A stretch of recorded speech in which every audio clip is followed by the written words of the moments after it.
All right, let's talk about the real Italian. You know, the stuff they conveniently leave out of your language class. Today, we're diving headfirst into the colorful, super expressive, and, let's be honest, incredibly useful world of Italian swear words. So, yeah, let's get into it. So I've got a question for you. How many Italian swear words do you actually know? Maybe you've picked up one or two from a movie, or maybe you overheard some colorful language on a trip. Well, get ready, because we're about to seriously expand that part of your vocabulary. Okay, but first, a little heads up, and this comes straight from our source material. If there are any kids around, now would be a really good time to grab your headphones. You've been warned. Let's kick things off with the undisputed queen of Italian swear words. Seriously, this is the one you are going to hear all the time, and it is just so versatile. Okay, so this word, cazzo, literally means, well, penis. But its job in the language is way more like the F word in English. It's for emphasis, it's for frustration, for surprise, pretty much anything really. For example, if you're just completely stunned or confused by something, you might just blurt out, "Che cazzo?" It's short, it's punchy, and it gets the point across that you are in total disbelief. Now, here's where it gets really interesting. You can actually stick cazzo right in the middle of a sentence to add some serious punch. So, if a car just cuts you off in traffic, "Ma dove cazzo vai?" is exactly what you probably hear someone yelling. And it works the same way if you're frustrated with what someone is doing. "Ma cosa cazzo fai?" perfectly captures that vibe of, "I cannot believe you are doing that right now."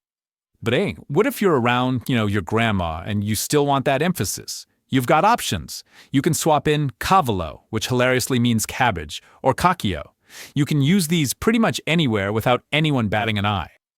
Okay, moving on. Let's look at a couple of words that are tailor-made for expressing frustration and, well, just being mad. Next up, we have merda. The literal translation is feces, and you use it almost exactly like the word shit in English. For when things go wrong, when you mess up, or when you're talking about something that's just really bad quality. So you could totally say, "Che merda di giornata," which is, "what a shitty day." Or maybe you watched a terrible movie. "That film è una merda." You can even use it to say you feel horrible, like "mi sento una merda." Now, the softer version for this one is "mannaggia." It's kind of like saying "darn it" or "dang." It's a fantastic, super expressive word you'll hear all the time, especially down in the south of Italy. And now, for probably the most famous Italian swear word in the entire world, vaffanculo. It's actually smooshed together from the phrase "vai a fare in culo," which literally translates to "go do it in the ass." Yep. It's the direct and pretty harsh way of telling someone to fuck off. And what's so great about this one is that you can scale the intensity.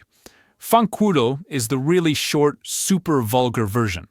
Vaffa, it's a little softer, more like screw you. And then, if you want to be polite about it, you can say vai a quel paese, which literally means go to that country. It's the perfect, safe-for-work version. Okay, so we've covered frustration. Now, let's get personal. Time to look at a couple of the most famous words you can use as direct insults. First up is stronzo, or stronza, if you're talking about a woman.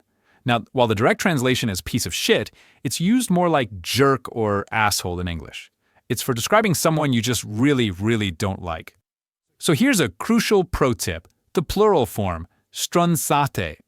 If you think someone is just talking complete nonsense, you can tell them, "non dire stronzate," which basically means stop talking bullshit. And for a softer approach, you can call someone a cretino or cretina instead of a stronzo. And for bullshit, the light version is cavolate, which, yep, comes from cavolo, our old friend, the cabbage. Our next insult is coglione. Its literal meaning is testicle, but it's used to call someone an idiot or a jerk, pretty similar to stronzo. And of course, there's a female version for this one too, cogliona. This word is also the root for some classic expressions. Rompere I coglioni literally means to break the balls, or as we'd say, to be a real pain in the ass.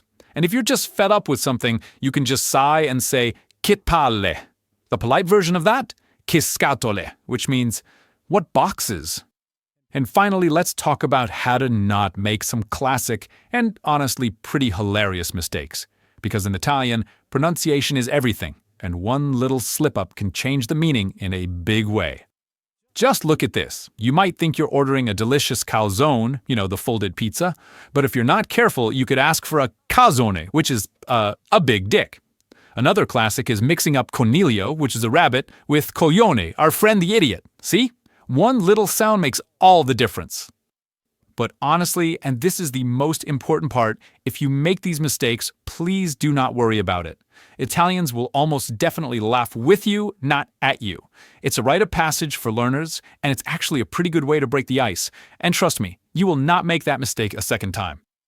So there you have it, a quick and dirty guide to the Italian they don't teach you in school. The only question left is, are you ready to not be the stronzo in the conversation? Hope you had some fun with this one.